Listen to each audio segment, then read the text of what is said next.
네, 여러분 안녕하십니까? 사회초년생이 꼭 알아야 할 우리 집 전기안전, 그 중에서도 화재를 예방하여 빛나는 삶을 살기 위한 전기 사용법의 꿀팁을 알려드릴 생활안전 강사 노태영 인사드리겠습니다. 안전! 네, 감사합니다.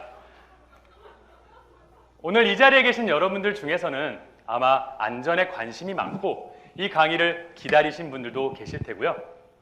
아마 누군가에 의해서 빨리 쉬고 싶은데 강제로 참여하신 분들도 계실 겁니다.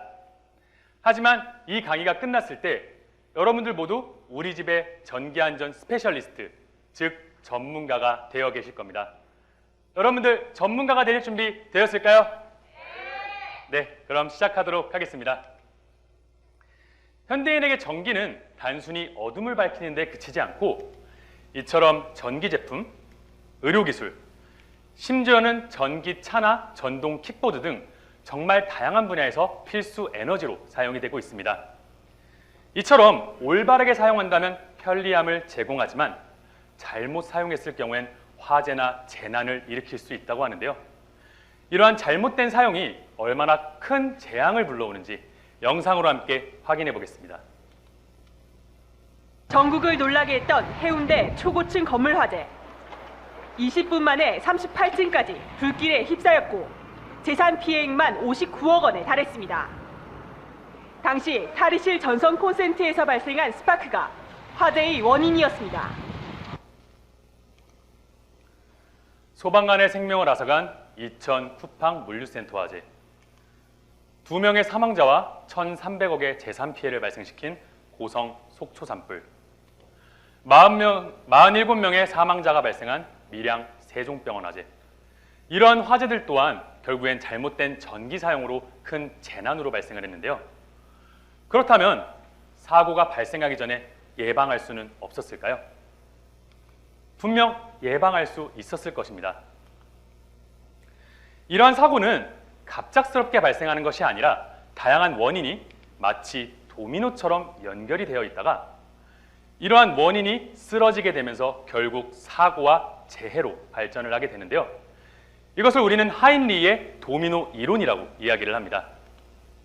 때문에 여러분들이 오늘 이 시간을 통해 예방 방법을 배우신다면 이러한 원인이 쓰러지더라도 사고를 대비하시고 예방하실 수 있으실 겁니다. 가능하시겠죠? 네, 좋습니다. 때문에 이러한 안전이라는 목표 달성을 위해서 전기화재로 인한 위험성 및 특성을 알아보고 가정 내에서 발생할 수 있는 전기화재의 원인에는 어떠한 것들이 있는지, 마지막으로 전기화재를 예방하는 방법에 대해서 학습해 보도록 하겠습니다. 그럼 한번 질문을 드려보겠습니다. 혹시 여기 계신 여러분들 중에 대한민국에서 한 해 평균 화재가 몇 건이나 발생하는지 혹시 알고 계시나요? 10,000건? 12,000건? 좀 어려우시죠? 소방청 통계 자료에 따르면 작년 한 해 약 36,000건의 화재가 발생했다고 합니다. 이는 1년으로 나눌 경우에는 하루에 약 100건의 화재가 발생한다는 것을 의미하는데요. 이 중 부주의로 인한 화재가 46%로 가장 높은 비중을 차지했으며 전기화재는 23%로 작년 한 해에만 약 9,500건이 발생을 했다고 합니다. 또한 이러한 전기화재는 다량의 인명피해를 발생시킬 수가 있는데요.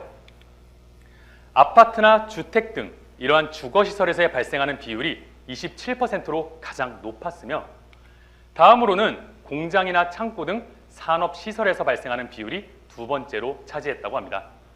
때문에 전기화재가 발생하면 다량의 인명피해가 발생을 할 수 있습니다. 이외에도 전기화재는 막대한 재산상의 피해를 발생시킬 수 있는데요. 최근 5년간 통계를 살펴봤을 때 이런 전기화재로 인한 피해액은 약 1조 1천억에 달했다고 합니다. 20년도에는 약 전기화재가 9,300건이 발생을 했고 이로 인한 재산 피해가 1,200억에 달했다고 하는데요.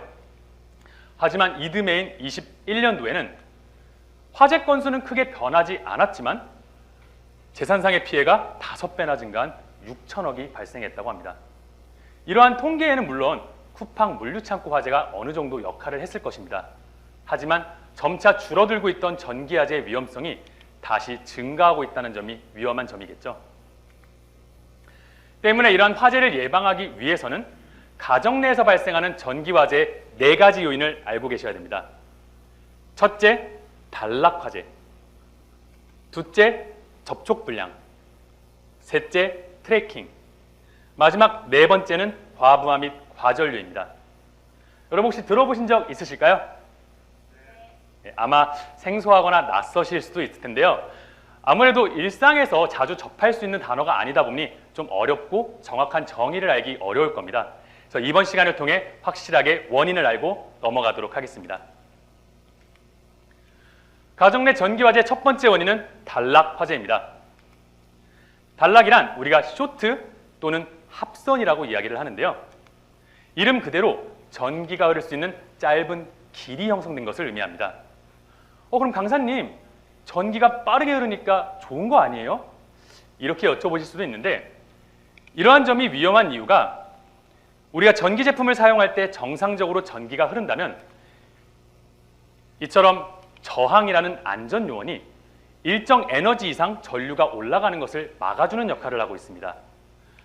하지만 단락이나 전선의 꺾임 등이 발생해서 전기가 흐를 수 있는 새로운 길이 형성이 되게 되면 이처럼 저항이 아무런 역할을 하지 못하고 결국 1000도, 1200도에 가까운 강력한 스파크가 발생을 하게 됩니다. 가정 내에서는 이러한 단락화재가 전선이 의자나 문틈 등에 늘려 발생을 하거나 보관해놨던 이러한 전기 매트의 열선이 끊어져서 발생을 하고 드라이기나 콘센트 등 이러한 전선을 잘못 보관하는 방법에 의해서 이러한 단락화재가 발생을 한다고 합니다. 또한 최근에는 1인 가구가 증가함에 따라 이렇게 셀프 인테리어의 붐이 일고 있다고 하는데요. 하지만 배선이나 전기에 대한 기본 지식 없이 스스로 공사를 진행하다 보니 이처럼 전기합선 사고, 감전이나 화재로 이어질 수가 있습니다. 이러한 단락 화재가 얼마나 크게 확산이 될 수 있는지 영상으로 함께 확인해 보도록 하겠습니다. 손님의 머리카락을 말리기 위해 이발사가 헤어드라이어에 전원을 켭니다. 자, 그 순간 마치 화염 방사기가 불을 내뿜듯 헤어드라이어에 불이 붙으면서 폭발하는데요. 이 충격적인 사고는 지난 7월 방글라데시 한 이발소 CCTV 화면에 포착됐습니다. 영상에서 나오지는 않았지만 이 내부에는 헤어 스프레이를 뿌린 상태였다고 합니다. 때문에 단락 화재가 발생했을 때 이러한 스프레이에 불이 옮겨 붙으며 결국 폭발하게 된 건데요. 이게 가정 내에서 발생할 수 있는 첫 번째 원인 단락 사고였습니다. 두 번째 원인은 접촉 불량입니다. 우리가 정상적으로 제품을 사용할 경우에는 이처럼 콘센트와 플러그가 완벽하게 결합을 해서 사용을 하실 텐데요.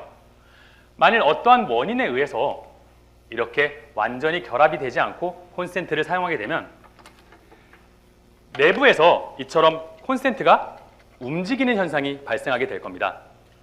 이러면 플러그가 붙었다 떨어졌다를 반복하면서 아크, 즉 강력한 스파크를 발생시킬 수가 있는데요.